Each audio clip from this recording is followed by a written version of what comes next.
t'adorons.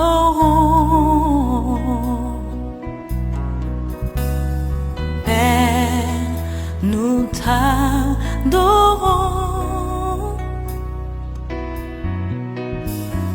Père, nous t'adorons. Oh Père, nous t'adorons. Père, nous t'adorons. Alléluia, alléluia. Père, nous t'adorons. Père, nous t'adorons. Père, nous t'adorons. Père, nous t'adorons. Père, nous t'adorons. Père, nous t'adorons.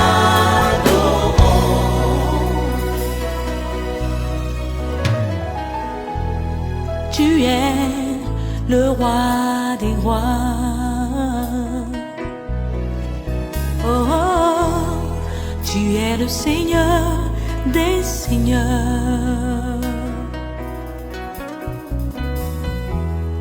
Et tu es digne d'être acclamé.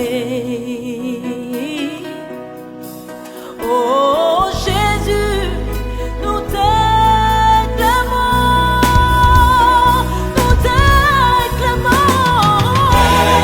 Seigneur, nous t'acclamons. Père, nous t'acclamons. Père, nous t'acclamons. Père, nous t'acclamons. Père, nous t'acclamons. Bonsoir frères et sœurs en Christ, bonsoir chers amis internautes, que la grâce de Dieu continue de nous soutenir et nous bénissons véritablement le Seigneur pour ses œuvres merveilleuses qu'il ne cesse d'accomplir à l'égard de son peuple que nous sommes. Le déconfinement fait et chacun de nous est en train de vaquer déjà librement à ses occupations habituelles. Vous allez au travail, vous en revenez. Les enfants ont commencé plus ou moins à aller à l'école et très bientôt, je dis bien très bientôt, les cultes vont reprendre dans nos temples respectifs. Et je bénis le Seigneur pour ce travail accompli. Je bénis chacun de vous pour l'effort qu'il apporte toujours à la vie de l'Église par ses prières, par ses différents soutiens, par son engagement, par son esprit coopératif.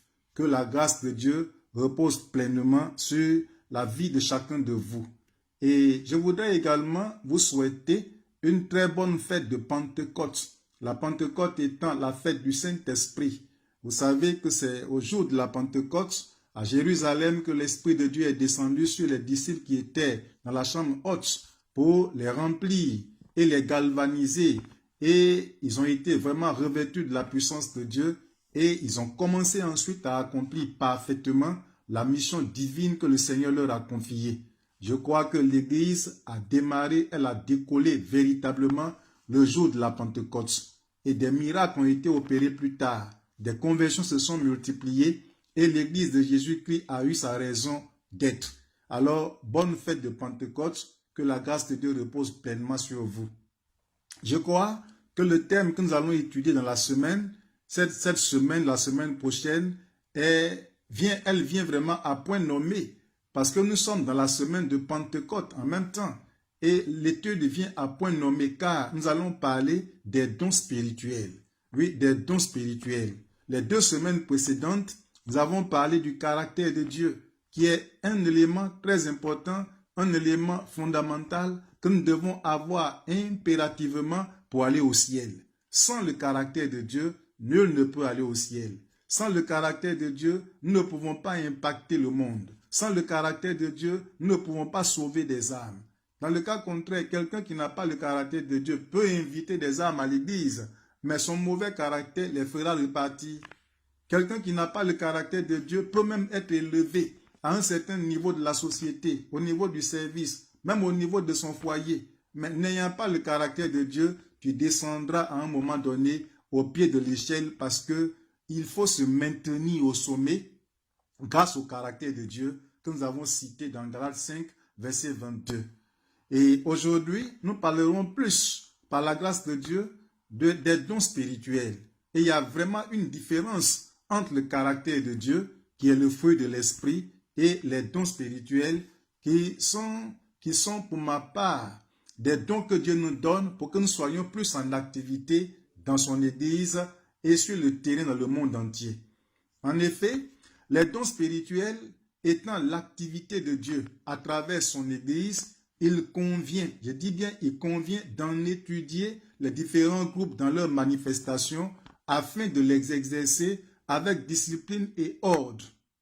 Je viens sur ces sujets parce qu'ils sont importants pour ma part. Il est important que les hommes de Dieu que nous sommes, nous vous révélions véritablement les dons spirituels.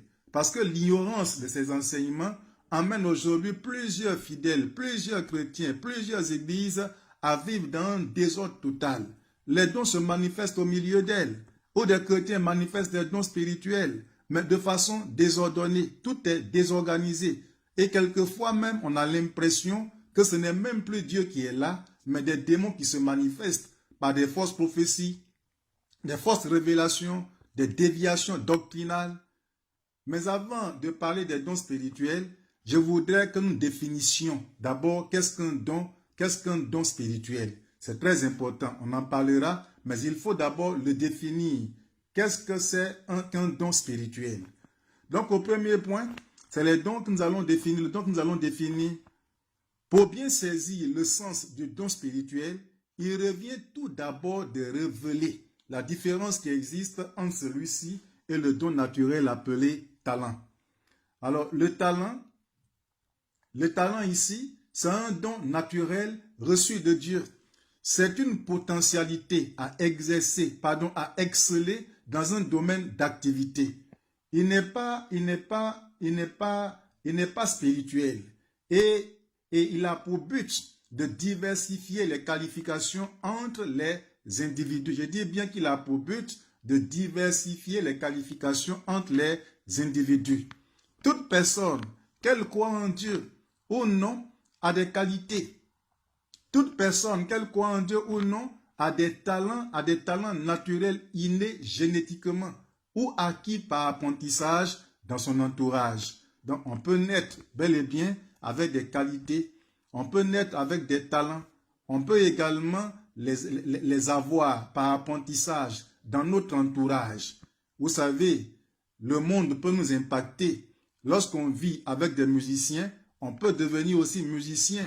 Lorsqu'on vit avec des instrumentistes, à force de marcher avec eux, on peut apprendre auprès d'eux. Lorsqu'on vit dans une famille où il y a des mécaniciens qui sont tout le temps en train de travailler le fer, ou des menuisiers en train de travailler toujours le bois, ou des maçons qui sont en contact avec des briques, on peut apprendre auprès d'eux et avoir des talents par rapport à l'impact, à l'influence que l'entourage a sur nous. Vous allez voir dans la Bible, dans Exode, le chapitre 31, versets 1 à 6, que Dieu confia par le biais de Moïse à Bessalel, à un homme à qui Dieu donna l'intelligence, Dieu donna la sagesse, Dieu donna l'aptitude nécessaire pour travailler l'or, pour travailler également le bois et pour inventer certaines choses très importantes. Et il a mis aux côtés de Bessalel d'autres personnes aussi intelligentes, d'autres personnes aussi inspirées pour leur permettre d'entreprendre des activités précises dans la maison de Dieu, c'est-à-dire la construction de l'arche, la fabrication de la tente, des tentes et diverses autres choses importantes dans la maison de Dieu. Et l'histoire dit que ces personnes étaient dotées de capacités intellectuelles très importantes, étaient très aptes, étaient quand même très précis, très concis dans ce qu'ils faisaient. Et ils ont fait des exploits. Ils ont pu créer, ils ont pu inventer à l'époque des choses extraordinaires. Je voudrais à cet effet dire que l'être humain que tu es, tu n'es pas inutile sur la terre. Vous savez, nous sommes tous créés à l'image. Nous avons tous été créés à la ressemblance de Dieu. Il est dit que Dieu mit la main dans la poussière et il forma l'homme à son image. Il souffla dans les narines de l'homme son souffle de vie. Et l'homme devint un être vivant. L'homme devint une âme vivante. Donc l'homme est doté d'une capacité qui ne dit pas son nom. Dieu est dans l'homme. L'homme même est un petit Dieu. L'homme a l'esprit créatif.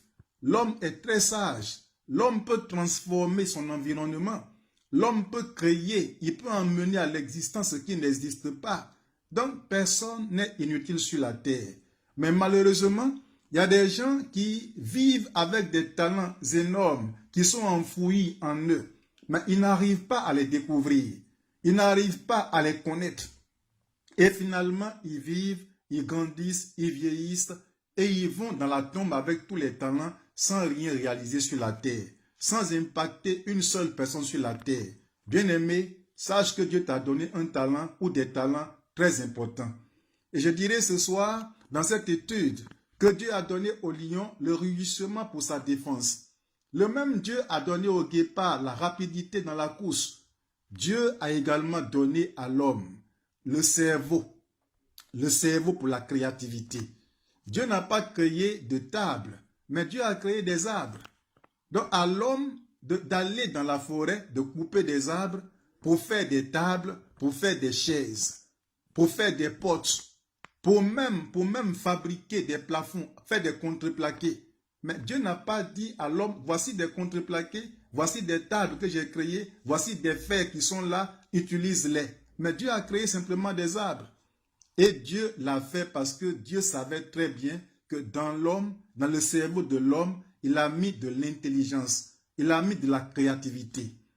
Dieu n'a pas créé non plus des smartphones. Dieu n'a pas créé des ordinateurs. Dieu n'a pas créé quoi que ce soit qui soit matériel comme ça, tel que ordinateur, tel que smartphone, mais Dieu a créé des ondes.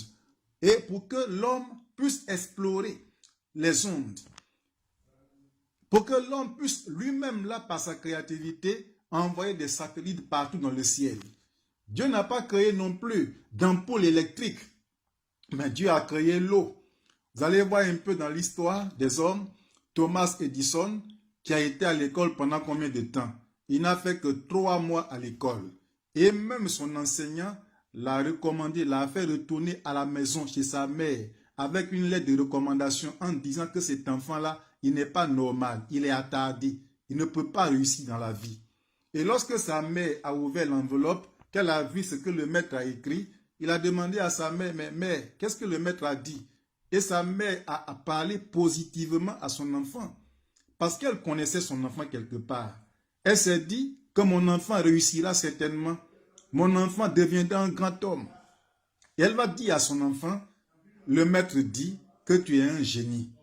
Tu es un homme, tu es hyper intelligent, mais tu ne peux plus aller à l'école parce que tu es plus fort que tous les autres élèves. Moi, je vais m'occuper de ton éducation à la maison. C'est ce Thomas Edison qui a été renvoyé de l'école à 3 mois d'études là, qui a inventé l'ampoule électrique. Vous voyez, Dieu a donné des talents. L'homme peut faire des choses extraordinaires dans le domaine musical, dans le domaine scientifique. L'homme peut inventer et a inventé des voitures. L'homme a inventé des avions. L'homme a inventé des bateaux. L'homme peut créer des maisons, construire des maisons. Regardez les immeubles qui poussent comme des champignons partout. L'homme a réussi à rentrer sous l'eau. Et il y a fait des tunnels dans lesquels les voitures passent. Ce sont des talents extraordinaires que Dieu a donnés à l'homme. En somme, le talent se diffère du don spirituel. En ce sens qu'il est une aptitude, une disposition naturelle acquise par hérédité, par technique ou par méthode. Il nous rend singuliers dans notre domaine de compétences, ce qui n'est pas le cas du don spirituel. Donc vous comprenez clairement que le talent ici, je disais tantôt en somme, le talent se diffère du don spirituel. Il se diffère du don spirituel en ce sens qu'il est une aptitude. C'est une aptitude, une disposition naturelle acquise par hérédité, par technique ou autre méthode. Il nous rend donc singuliers dans notre domaine de compétences, ce qui n'est pas le cas du don spirituel. Donc il y a vraiment une différence entre le talent et le don spirituel. Alors, quelle est donc la nature du don spirituel? Quelle est la nature du don spirituel? Plusieurs théories existent au sujet des dons spirituels. Cependant, l'ignorance quant à leur nature, leur manifestation, leur objectif dans l'Église est grand et engendre très souvent des pratiques païennes et abominables dans certaines communautés chrétiennes. Comme je le disais tantôt, il y a tellement de désordre à ce sujet aujourd'hui. Aujourd'hui, vous allez partir voir des hommes de Dieu, des églises dans lesquelles on ne fait que parler en langue et il n'y a pas d'interprétation. Ou alors des prophéties révélant ceci ou cela qui ne sont même pas en concordance avec la parole de Dieu. On parle aujourd'hui de géolocalisation, des révélations qui quelquefois même là, bon, apparemment, sont des choses qui épatent. C'est du sensationnel en fait. Et des hommes acclament, des hommes applaudissent, des hommes courent après ces personnes. Mais le plus souvent, nous constatons que ce ne sont pas la véritable manifestation des dons spirituels. Et les démons finalement rentrent dans notre ligne, dans nos cultes à l'église et agissent dans le but d'égarer, de faire tomber l'église en fait.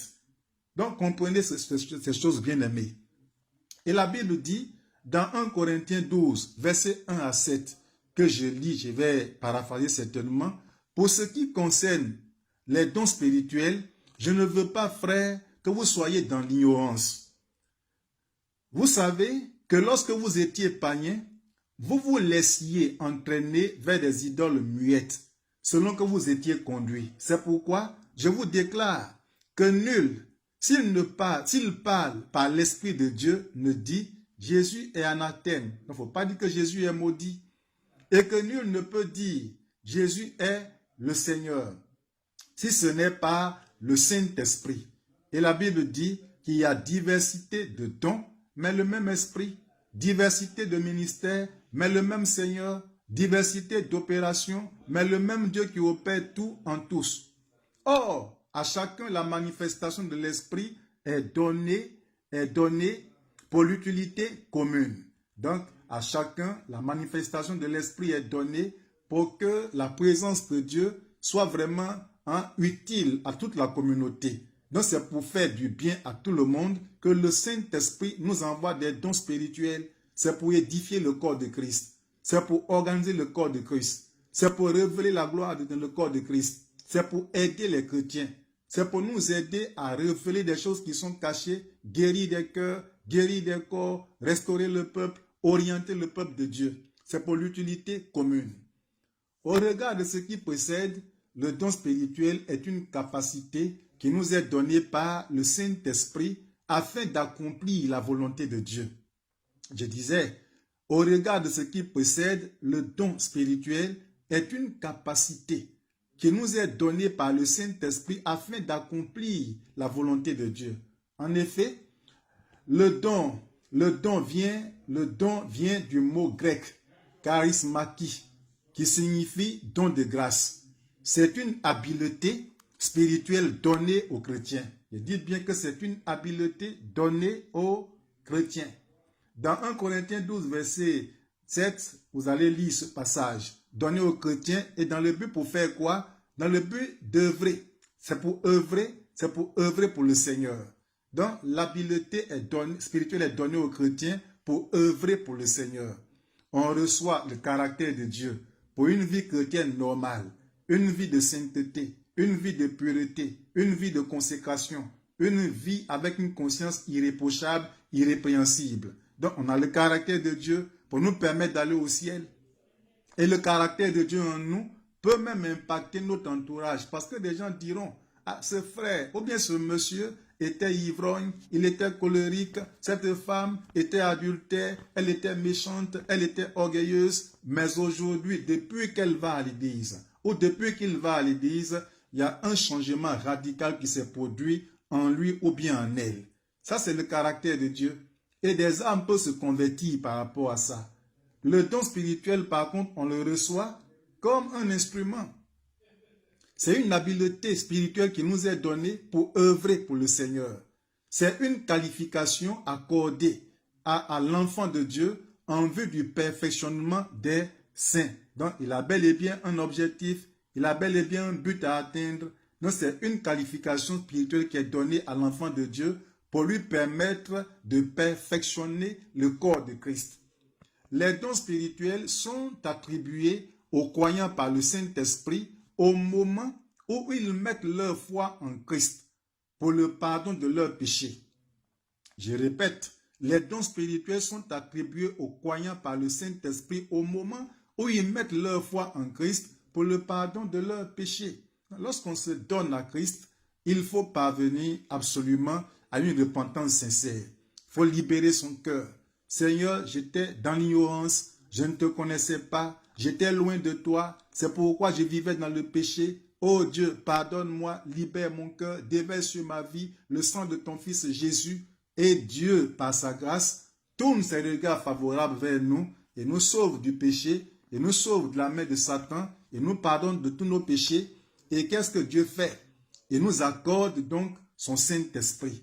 Donc au moment où le croyant met sa foi, il met sa confiance en Christ, qu'est-ce que Dieu fait? Dieu lui donne son esprit et ses péchés lui sont pardonnés. Ces potentialités spirituelles du chrétien ont pour but d'édifier le corps de Christ, de servir les saints pour leur croissance spirituelle. 1 Corinthiens 12, verset 11 le dit. Ces potentialités spirituelles du chrétien ont pour but d'édifier le corps de Christ, de servir les saints pour leur croissance spirituelle. C'est pour servir les saints, c'est pour édifier le corps de Christ. C'est pour aider le corps de Christ. C'est pour aider les saints, les fidèles, les hommes, les femmes, les jeunes, les enfants qui viennent à l'église. C'est pour leur permettre de croître spirituellement. Parce que chacun est appelé à grandir. Chacun est appelé à se nourrir de la parole de Dieu. Il faut des hommes pétris de l'Esprit de Dieu, remplis de l'Esprit de Dieu, revêtus de la puissance de Dieu pour leur permettre de grandir dans la foi. Alors, quels sont les différents dons spirituels dans leur manifestation? Quels sont les différents dons spirituels dans leur manifestation? La manifestation de l'Esprit de Dieu. L'Esprit de Dieu se manifeste par les dons spirituels. Ça, vous le savez maintenant. Il cautionne la foi des hommes qui sont simples, ayant le souci du bien-être, de la délivrance des âmes. Et cet élément est fondamental pour nous. Il dit, il cautionne la foi des hommes qui sont simples, ayant le souci du bien-être, de la délivrance des âmes. J'étais à l'époque dans une église, j'étais jeune chrétien et nous aimions bien prier. Et j'étais tout le temps en compagnie des plus anciens de l'église et également quelques jeunes qui étaient mûrs. On aimait bien prier. Seigneur, donne-nous ton esprit. Seigneur, remplis-nous de ton esprit. Et je sentais au départ qu'effectivement l'esprit se manifestait. Quelques-uns d'entre nous parlaient en langue. D'autres même prophétisaient. Mais à force de prier et ne rien faire après la prière, Dieu avait cessé de se révéler clairement à nous. Alors un jour, après une séance de prière, j'ai dû dire à mes amis, même aux anciens qui étaient là, que depuis longtemps nous invoquons le Saint-Esprit. Je crois pour ma part que Dieu nous a tellement remplis de son esprit. Il nous a tellement revêtus de sa puissance. Mais il voudrait maintenant que nous passions à l'action. On ne peut pas recevoir le Saint-Esprit et ne rien faire ensuite. Lorsqu'on le reçoit, il faut se lever. Lorsqu'on le reçoit, il faut sortir. Si nous ne sortons pas, Dieu ne sortira jamais. Si nous ne parlons pas, Dieu ne parlera jamais. Si nous ne prions pas pour des gens, il n'y aura jamais de miracle. Si nous ne disons pas des paroles positives sur la vie des gens, ne proclamons pas la victoire, la délivrance, la guérison, Dieu ne fera jamais rien par nos mains. Et Dieu le dit ce soir encore, à vous qui m'écoutez, Dieu cautionne la foi des hommes qui sont simples, des hommes humbles, des hommes doux, des hommes convertis, des hommes remplis du caractère de Dieu et qui sont revêtus de la puissance de Dieu et qui ont le souci du bien-être. Donc, c'est celui qui a le souci du bien-être, de la délivrance des âmes, qui reçoit les dons du Saint-Esprit. De tels hommes ont un ministère florissant, où Dieu est réellement glorifié, où Dieu est réellement élevé et honoré. Donc, de tels hommes ont un ministère florissant. Donc, dans l'Église, aujourd'hui, il y a des personnes qui ont un ministère florissant. Tout ce qu'ils font leur réussit. Quelquefois, il y en a qui sont au niveau des chantres, et lorsqu'ils chantent, la gloire de Dieu est là. On sent l'onction dans leurs paroles. Et les paroles qu'ils chantent touchent les cœurs, amènent des gens à pleurer, à se repentir. Il y a des prédicateurs, lorsqu'ils prêchent, on sent l'onction dans leur prédication. Des gens se repentent et se convertissent. Et lorsque des personnes prient pour des malades, ils sont guéris, ils sont restaurés, ils sont libérés. Et des révélations extraordinaires se font par leur canal. Donc, c'est des personnes qui ont le souci du bien-être, de la délivrance des âmes. C'est à de telles personnes-là que Dieu donne un ministère florissant. Où Dieu permet à lui-même Dieu de se glorifier réellement par leurs mains. Dieu honore leur foi, Dieu honore leur ministère, Dieu élève leur ministère. Dieu se manifeste également par sa parole, mais à travers les dons spirituels. Donc Dieu se manifeste par sa parole. Mais nous prêchons la parole de Dieu, mais c'est à travers les dons spirituels que Dieu opère, que Dieu agit. C'est une nécessité absolue de se laisser donc guider par Dieu et désirer la plénitude de la manifestation de l'Esprit dans toutes ses dimensions dans l'Église du Seigneur. C'est une nécessité. J'ai entendu certains prédicateurs dire, c'est pas nécessaire d'invoquer le Saint-Esprit. Il ne doit plus se manifester. Jésus a tout accompli. Il a chassé des démons, il a prophétisé, il a guéri des malades. Jésus a tout accompli. Nous avons le salut par la grâce. Allons à l'église et prions, écoutons la parole de Dieu et séparons-nous. D'autres ne peuvent chasser des démons, d'autres ne peuvent guérir des malades, d'autres interdisent le parler en langue dans l'église, d'autres interdisent les prophéties dans l'église, d'autres interdisent les révélations dans l'église, d'autres interdisent les dons de discernement et ils s'y opposent formellement. Bien-aimé, c'est une nécessité absolue de se laisser guider par Dieu et désirer, je dis bien, se laisser guider par Dieu et ensuite désirer la plénitude de la manifestation de l'Esprit de Dieu dans toutes ses dimensions. Je dis bien, dans toutes ses dimensions, dans l'Église du Seigneur Jésus-Christ. Vous savez, si au jour de la Pentecôte, il n'y avait pas eu l'avènement du Saint-Esprit pour revêtir les disciples, pour les galvaniser, pour les rendre puissants, il n'allait pas avoir ce jour-là une prédication forte. Il n'allait pas avoir ce jour-là une prédication puissante, frappante, touchant le cœur des uns et des autres, les emmenant à la repentance. Parce que l'apôtre Pierre a prêché sous l'influence du Saint-Esprit et quelqu'un a demandé dans la foule, « Ô homme frère, que devons-nous faire pour être sauvés ?» Et Pierre a répondu pour dire, « Oui, repentez-vous de vos péchés, abandonnez le péché, faites-vous baptiser. » Et ce jour-là, la Bible nous dit qu'environ 3000 hommes, 3000 personnes ont accepté Jésus et furent baptisés. Vous comprenez? C'est très important. Il faut que nous désirions véritablement la plénitude de la manifestation de l'Esprit dans toutes ses dimensions dans l'Église du Seigneur. Dans Romains 12, versets 6 à 8, il y est écrit, Romains 12, 6 à 8 nous dit que nous avons les dons différents selon la grâce qui nous a été accordée, que celui qui a le don de prophétie l'exerce selon l'analogie de la foi, que celui qui est appelé au ministère exerce correctement, convenablement son ministère, il s'attache à son ministère, et que celui qui a le don d'enseigner s'attache également à l'enseignement. C'est ce que la Bible nous dit.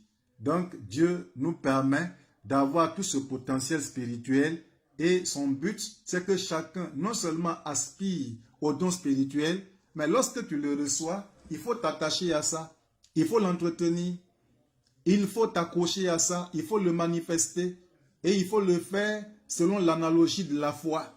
Il faut t'attacher à ton ministère, à ton enseignement. Alors, quels sont les différents groupes de dons spirituels?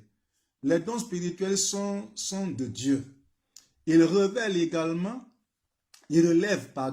la souveraineté de Dieu pour le service dans son Église.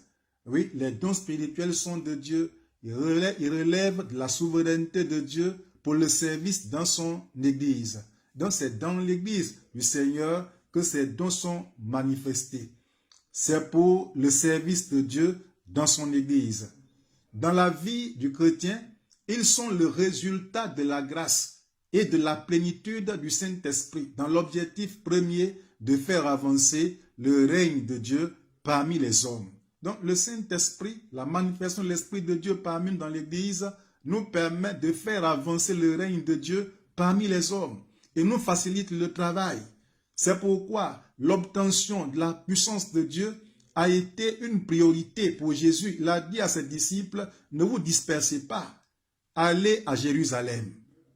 Retrouvez-vous dans la chambre haute où nous avons coutume de nous retrouver et attendez-moi pendant 10 jours. Je reviendrai là, mais autrement, je reviendrai là sous une autre forme. Je vous enverrai mon esprit. Vous le recevrez, vous en serez baptisés et vous deviendrez ensuite mes témoins. Donc c'est une nécessité. C'est une nécessité. Ils l'ont attendu effectivement et ils étaient dans la méditation, ils étaient dans le recueillement, ils étaient dans la prière. Et la Bible nous dit qu'un vent impétueux souffla dans la salle et les embrasa, le feu les embrasa, des langues semblables à des langues de feu se posaient sur leur tête et ils se mirent à parler en langue. Et des dons se sont manifestés ce jour-là au milieu d'eux. Et depuis ce jour, l'Église a connu un réveil qui ne dit pas son nom. C'est à partir de ce moment que les apôtres ont commencé à travailler plus efficacement. C'est à partir de ce moment que des dons ont commencé à se manifester. Au travers de leur ministère, des guérisons ont commencé à s'opérer par leurs mains. Des aveugles ont vu, des paralytiques ont marché. Des fous ont été guéris par leur canal. C'est important. En effet, à l'un est donné, comme la Bible le dit, par l'esprit, une parole de sagesse. À un autre, une parole de connaissance, selon le même esprit. À un autre, la foi, par le même esprit. À un autre, le don des guérisons, par le même esprit. À un autre, le don d'opérer des miracles. Et à un autre, la prophétie. À un autre, le discernement des esprits. À un autre, la diversité des langues. À un autre, l'interprétation des langues. Et il est dit, un seul et même esprit opère toutes ces choses, les distribuant à chacun en particulier comme il veut. Je dis bien, les distribuant à chacun en particulier comme il veut. Dieu donne à qui il veut. Et c'est Dieu qui distribue ses dons. J'en ai tellement demandé à Dieu dans mon ministère. Il fut un moment, lorsque j'étais encore jeune chrétien, nouveau baptisé, j'aspirais à la puissance de Dieu parce que déjà je me sentais appelé par le Seigneur. Je disais, Seigneur, donne-moi ton esprit. Seigneur, donne-moi ta puissance. Je veux opérer des miracles. Je veux guérir des malades. Je veux accomplir des grandes choses pour ta part. Dieu, je veux de grandes choses. Je veux voir des morts ressuscités. Je veux voir des pécheurs se repentir. Je veux voir des aveugles voir. Je veux voir ton église grandir. Je veux voir mes mains être utilisées par toi. Bien-aimé, j'ai beaucoup prié pendant 1 an, pendant 2 ans, et c'est à la 3e année que j'ai commencé à sentir la manifestation de la puissance de Dieu par mes mains. Et c'était un soir, un culte de mardi soir où je fus programmé par mon pasteur, où Dieu a permis, oui, à son serviteur de me programmer, que Dieu a commencé à œuvrer par mon canal et ce jour, il y a eu beaucoup de guérisons extraordinaires. Donc Dieu donne, il les distribue à chacun et en particulier comme il veut. Donc Dieu donne à qui il veut, c'est une grâce. Donc tu peux demander et ne pas recevoir. Ou bien tu peux demander la prophétie et recevoir des langues diversifiées. Tu peux demander la guérison et recevoir le don de parler en langue ou l'interprétation des langues ou même le discernement des esprits ou la parole de connaissance. C'est Dieu qui donne comme il veut. Mais l'objectif, c'est que ce don-là qu'il met en toi ou bien dont il te revêt devienne utile pour toute la communauté. C'est important, c'est un élément à retenir. Et c'est ce que 1 Corinthiens 12, 8 à 11 dit. Et je dirais ce soir que nous distinguons alors 9 dons spirituels que Dieu peut accorder aux chrétiens selon sa consécration. C'est important, 9 dons spirituels que Dieu peut accorder aux chrétiens selon sa consécration. Donc c'est selon ta consécration que tu peux avoir des dons spirituels aussi. Lorsque nous lisons l'histoire de l'apôtre Paul avait les 5 ministères en lui. L'apôtre Paul avait en même temps en lui les 9 dons spirituels. Je dirais qu'il avait aussi le caractère de Dieu pleinement en lui. Il fut un homme pleinement béni. Et ce n'est pas pour rien que Dieu l'utilisait pleinement et puissamment dans le but de faire avancer son royaume. Alors, dans leurs différentes manifestations, ils se subdivisent en 3 grands groupes. Je voudrais que vous sachiez ces choses, pour ne pas qu'il y ait du désordre, ou bien une confusion dans notre esprit. Il est bon de savoir ces choses fondamentales que je vous livre depuis un certain temps. Donc, je disais tantôt que les dons spirituels se subdivisent en 3 grands groupes. 1. Il y a les dons de puissance. 2. Il y a les dons de révélation. Et 3. Il y a les dons d'inspiration. Donc, dons de puissance, dons de révélation et dons d'inspiration. Dans leur diversité, les dons sont attribués par le même esprit pour une diversité de ministères et toujours pour le même Seigneur. Dans leur diversité, je le répète encore, les dons sont attribués par le même esprit. Donc c'est le même esprit qui nous donne tous ces divers dons pour une diversité de ministères également. Et lorsqu'on parle de ministère, le ministère d'apôtre, ministère de pasteur, ministère d'évangéliste, ministère de prophète, ministère de docteur. Donc Dieu répand tous ces dons spirituels-là dans la vie des ministères pour le même Seigneur. Parce que les ministères existants dans l'Église servent le même Seigneur. Ils ne servent pas beaucoup de seigneurs, mais ils servent un seul, un même Seigneur. En dépit de leurs diverses opérations dont ils font l'objet dans l'Église, c'est encore le même Dieu qui opère tout en tous. Donc c'est Dieu qui opère tout en tous. C'est pourquoi vous allez voir quelqu'un qui parle en langue, l'autre interprète les langues, l'autre prophétise, l'autre guérit des malades, l'autre fait des miracles, l'autre a la sagesse, l'autre a le discernement des esprits. Donc Dieu donne toutes ces choses-là pour que l'Église vive en réalité. Et tout cela pourquoi? Pour l'utilité commune. Pour l'utilité commune, pour la vie de l'Église. Parce que l'Église vit. C'est une famille. L'Église est constituée de cellules. Et la cellule-là, c'est nous qui sommes hommes. Dieu permet ces dons-là pour faire vivre son Église, pour révéler sa volonté, pour éclairer son peuple, pour édifier, pour construire, pour faire avancer son règne, pour impacter le monde entier, pour bouleverser également le royaume de Satan et permettre à son règne d'avancer. C'est très important. Et ce soir, j'aimerais conclure en disant que différent du talent ordinaire que toute personne peut avoir, parce que toute personne peut avoir des talents, les dons spirituels sont une grâce que le chrétien obtient de Dieu. Et lui sont accordés par le Saint-Esprit dans le but d'édifier le corps de Christ. Donc, le fait d'avoir des dons spirituels, c'est vraiment la grâce de Dieu. C'est la grâce de Dieu. C'est pourquoi vous qui avez reçu des dons spirituels, n'en soyez pas orgueilleux. Vous qui avez reçu les dons de l'Esprit de Dieu, ne les conservez pas pour vous seulement. J'ai entendu dire certaines personnes, Dieu m'a donné la prophétie, mais je ne vais pas prophétiser. Il savait, je vais fermer mon cœur et ma bouche. Mais ce n'est pas pour toi. Dieu te l'a donné pour édifier le corps de Christ. Dieu m'a donné le don de révélation, mais ce que j'ai reçu là, je ne peux pas dire à quelqu'un. Je le conserve pour moi seul. Dieu te l'a donné pour l'utilité commune, ce n'est pas pour toi seulement qu'il l'a donné. C'est pour que tu puisses édifier la communauté. Donc, dans leur manifestation, nous avons les dons de puissance. Nous avons les dons de révélation. Nous avons les dons d'inspiration. Nous avons les dons d'inspiration. Leur nécessité dans l'avancement du règne de Dieu nous impose d'aspirer à toutes ces richesses gratuitement proposées par Dieu afin de mieux œuvrer dans sa maison. Donc, leur nécessité dans l'avancement du règne de Dieu nous impose d'aspirer à toutes ces richesses gratuitement proposées par Dieu afin de mieux œuvrer dans sa maison. Donc, ces dons-là sont nécessaires dans l'avancement du règne de Dieu. Et Dieu nous impose ces dons. Et il nous les donne même gratuitement. Vous voyez, afin de mieux œuvrer dans sa maison. Donc quelqu'un qui n'a pas ces dons ne peut pas être un bon serviteur, ne peut pas être une bonne servante. Bien-aimé, peut-on servir Dieu sans le revêtement de la puissance de Dieu?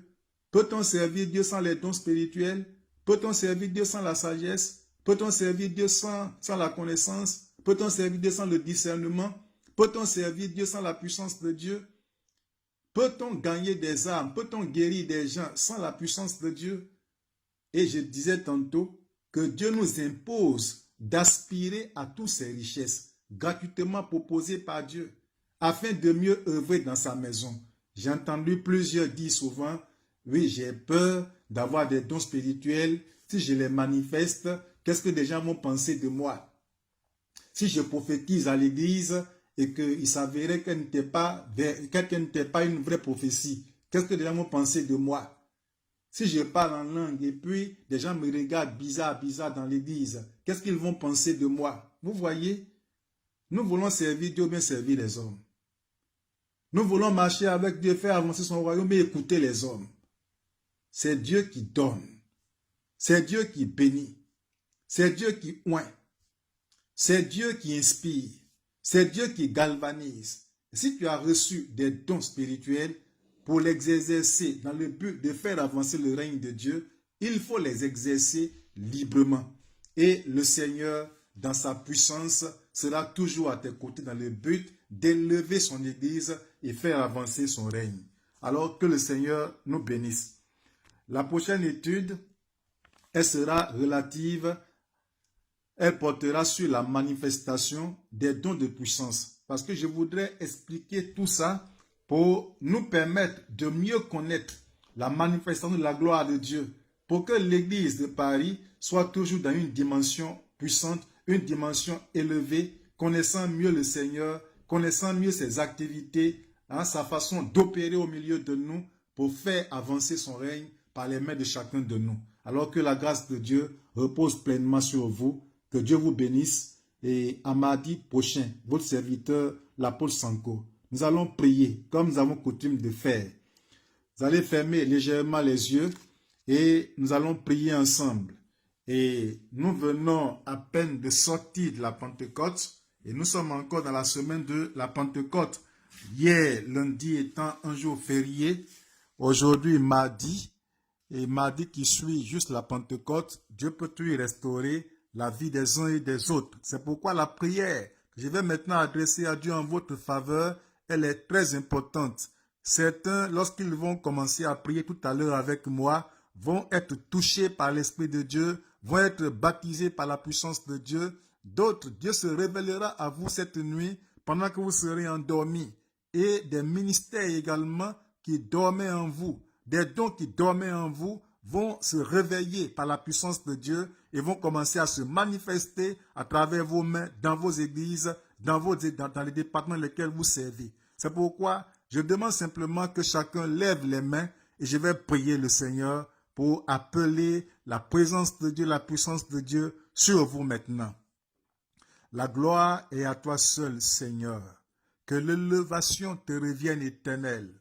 Merci pour ce merveilleux jour. Merci, Seigneur, pour cette glorieuse semaine que tu nous as donnée. La semaine de la Pentecôte, le jour du Saint-Esprit, la semaine du Saint-Esprit qui sera avec nous et qui est avec nous tous les jours, qui nous accompagnera dans ton chant, qui nous accompagnera dans la guerre, dans le combat spirituel, qui nous accompagnera, Seigneur, dans des moments difficiles, qui nous accompagnera dans la conquête des âmes. Manifeste-toi, Éternel des armées, dans la vie de mon frère, qui aspire depuis des années à ta puissance, dans la vie de ma sœur, qui aspire depuis des années à ta présence, à ta puissance. Seigneur, il y en a qui aspiraient depuis longtemps à la prophétie, au don de langues diversifiées, au discernement des esprits, à la sagesse, oui, à ta puissance, aux guérisons, aux miracles. Je prie ce soir pour que, Père éternel, tu portes tes regards favorables sur leur vie, comme au jour de la Pentecôte, en les remplissant de ton Esprit Saint, en les galvanisant par ta puissance, en les revêtant de ta gloire. Oui, nous avons besoin de toi. L'Église a besoin de toi. Ton fils a besoin de toi pour relever des défis. Ta fille a besoin de toi pour relever des défis. Ton fils a besoin de toi pour avancer, pour faire avancer ton royaume. Ton fils a besoin de toi. Ta fille a besoin de toi pour faire reculer le royaume de Satan. Ton fils, ta fille a besoin de toi, Seigneur, pour déstabiliser le gouvernement de Satan, pour faire tomber les barrières, pour faire tomber les malédictions, pour faire tomber les obstacles à l'avancement de ton règne, pour déstabiliser le royaume de Satan et imposer ton règne à sa famille, imposer ton règne dans son service, imposer ton règne au monde entier, ouvrir les yeux aux aveugles, communiquer la vie à ceux qui sont morts. Père éternel, lève-toi et fais-le. Comme au jour de la Pentecôte, lève-toi et restaure-les. Lève-toi et galvanise-les. Seigneur, qu'ils reçoivent en ton nom tous ces merveilleux dons que nous avons commencé à égrener, à développer.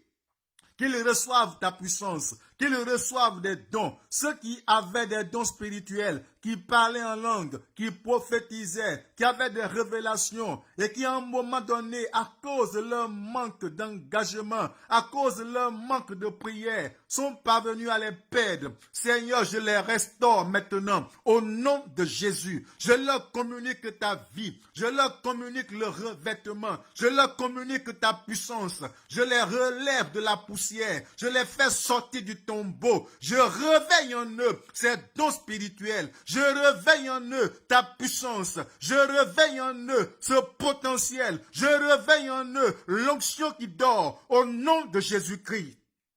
Je réveille en eux également des talents qui existent mais dont ils ignorent l'existence. Manifeste-toi, ô Dieu, lève-toi tout-puissant et forme-toi cette armée puissante. Forme-toi, Seigneur, fais lever de la poussière cette armée puissante, ces valeureux guerriers, ces combattants qui ne s'épuisent pas, ces combattants qui avancent, ces combattants qui ne reculent pas, ces combattants qui avancent et qui gagnent des armes, qui renversent des forteresses, ces combattants puissants qui travaillent sans répit, ces combattants qui ont le souci des armes. Fais-les avancer par ta grâce. Éternel, que toute la gloire te revienne à toi seul. Bien-aimé, il faut prier. Adore le Seigneur, s'il te plaît. Même lorsque je vais finir, continue d'adorer le Seigneur. Et le Seigneur te visite maintenant. Le Seigneur te visite maintenant. Le Seigneur te visite maintenant. Le Seigneur te restaure maintenant. Le Seigneur te restaure maintenant. Et à l'heure où je parle, la gloire de Dieu est en train de descendre sur toi. Dans ta maison, la puissance de Dieu est en train de descendre sur toi. Dans ta vie, elle est en train de te guérir, de te restaurer, de te révéler, de réveiller en toi le talent, de réveiller en toi le don ou les dons qui dormaient, de réveiller en toi ce potentiel qui dormait. Voici la gloire de Dieu que tu reçois, la puissance de Dieu que tu reçois. Tu ne seras plus la même, tu ne seras plus le même. Tu es fait pour avancer. Et pour faire avancer le règne de Dieu, tu es fait pour faire évoluer le royaume de Dieu. Tu ne seras plus le même, tu ne seras plus la même. On te reconnaîtra plus. Les langues que tu as perdues te sont données. Les dons que tu as perdus, la prophétie que tu as perdue t'est donnée. Les dons de guérison que tu avais perdus te sont donnés ce soir. Reçois-les, reçois-les, reçois-les, manifeste-les, reçois-les, communique-les aussi à d'autres personnes. Tu deviens aujourd'hui un instrument puissant, un communicateur de vie, un réparateur de brèches, un fils d'exhortation. Tu relèves ceux qui sont tombés par la grâce de Dieu. Merci Seigneur, que toute la gloire, que l'honneur et l'élévation te reviennent pour mon frère, pour ton église.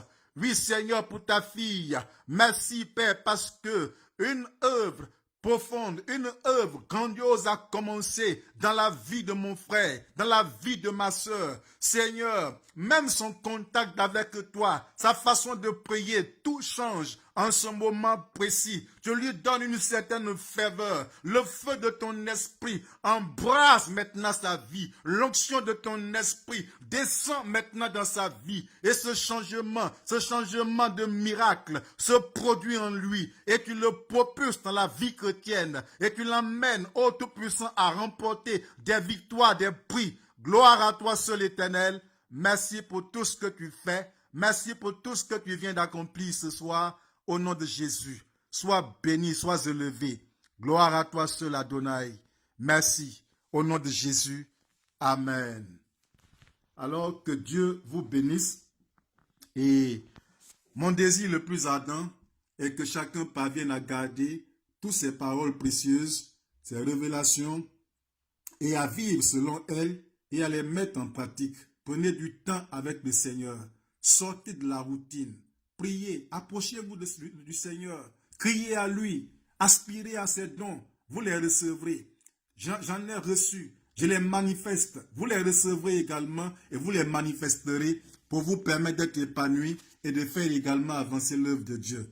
Que le Seigneur vous bénisse et à la semaine prochaine. Merci. Chante encore une fois. Adore ton Dieu. Alléluia. Père, nous t'adorons. Père, nous t'adorons. Père, nous t'adorons. T'adorons.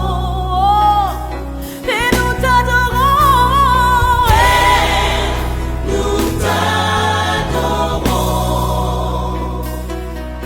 Seigneur, nous t'adorons. Père, nous t'adorons. Tu es glorieux, tu es vivant, et tu mérites la gloire, tu mérites d'être acclamé, encore et encore, car tu es Dieu. Alléluia. À toi la louange, à toi la majesté, à toi la force. Merci Saint-Esprit pour ta présence. Voyons Père que tu nous donnes le Saint-Esprit. Envoie l'Esprit. Alléluia.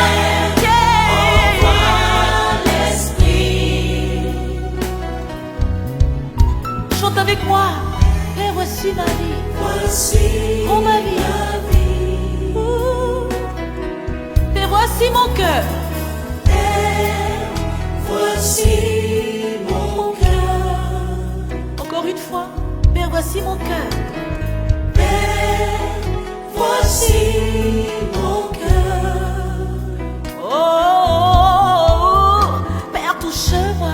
Touche-moi, Touche-moi. touche-moi, Touche-moi.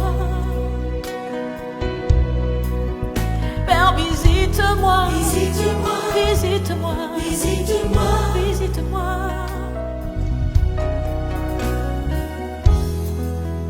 Oh.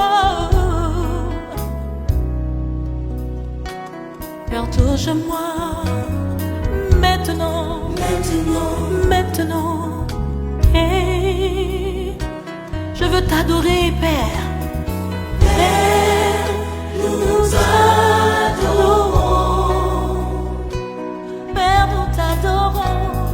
Père, nous t'adorons. Ce que tu es grand, Seigneur. Ta majesté s'élève au-dessus de tout. Reçois la gloire qui t'est due, Père.